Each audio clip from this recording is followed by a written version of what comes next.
Thank you, Mr. Chairman.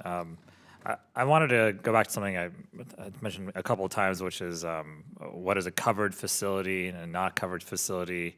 And Real Admiral Spadero, if you're not a covered facility, what does that mean? Like, does that does that impair your ability to respond? And what do covered facilities have that non-covered ones don't? It's if you're not covered, you can request to be covered, but you'd have to meet the criteria to become a covered facility, and that is one of the problems with the 130I authorization is meeting the criteria for covered. An example of this would be Luke Air Force Base, where F-35 training takes place for roughly 3/4 of those that fly F-35s, and it is not a covered facility because training facilities are not covered. So it would be problematic to actually get approval for Luke Air Force Base to be a 130I. Now, as I mentioned earlier, under 130I, if a drone is conducting unauthorized surveillance or suspected even of conducting authorized surveillance, then the base commander would be able to respond to that. Unauthorized surveillance may or may not meet the criteria of hostile intent, which would give you the authority to respond under the standing rules of engagement and the standing rules for the use of force. So it relieves some of the burden on that base commander to determine that there is an imminent threat. If this is interfering with our operations, if this is giving a potential adversary a look at our base and our sensitive activities, then we have the authority to respond. And mentioned before having to reach out to local jurisdictions if someone's operating UAS outside of a base, and what kind of coordination is currently being done with state and local jurisdictions? Is it sort of ad hoc, or is there like a process in place right now? And does federal law limit the extent of engagement with state and local? And how can we make that better?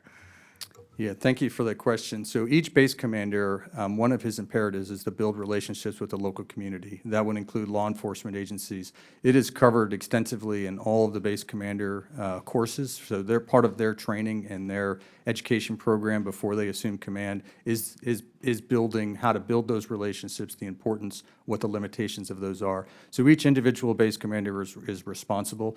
There are additional lessons learned and protocols and best practices about how to engage law enforcement on this particular threat. But those occur at our bases and did occur at Joint Base Langley-Eustis. They had a very tight relationship with local law enforcement, with sheriffs, police departments, as well as other federal agencies, law enforcement agencies that have capability in that area. And they did respond in concert together to try to apprehend individuals that were responsible for that drone activity over the base.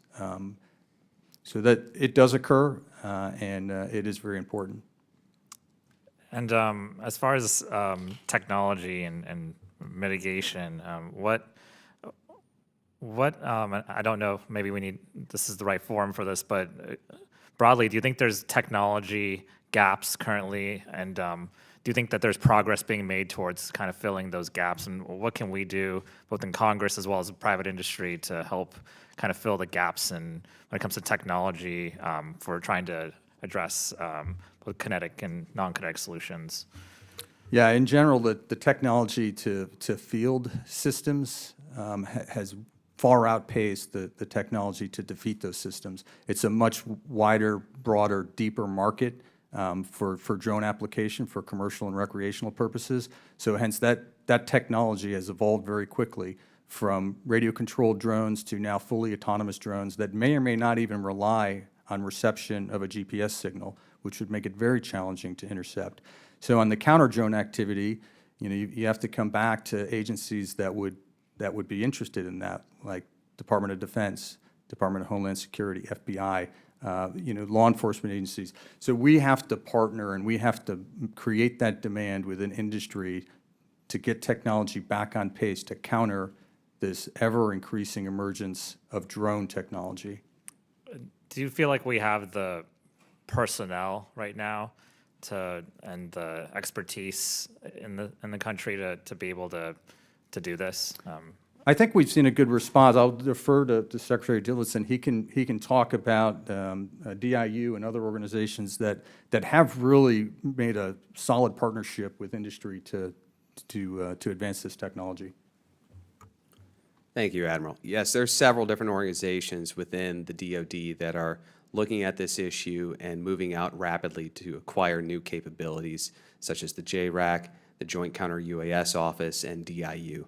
All of those, this is a focus area and one of their primary lines of effort. Thank you. I yield back. Thank you. I now recognize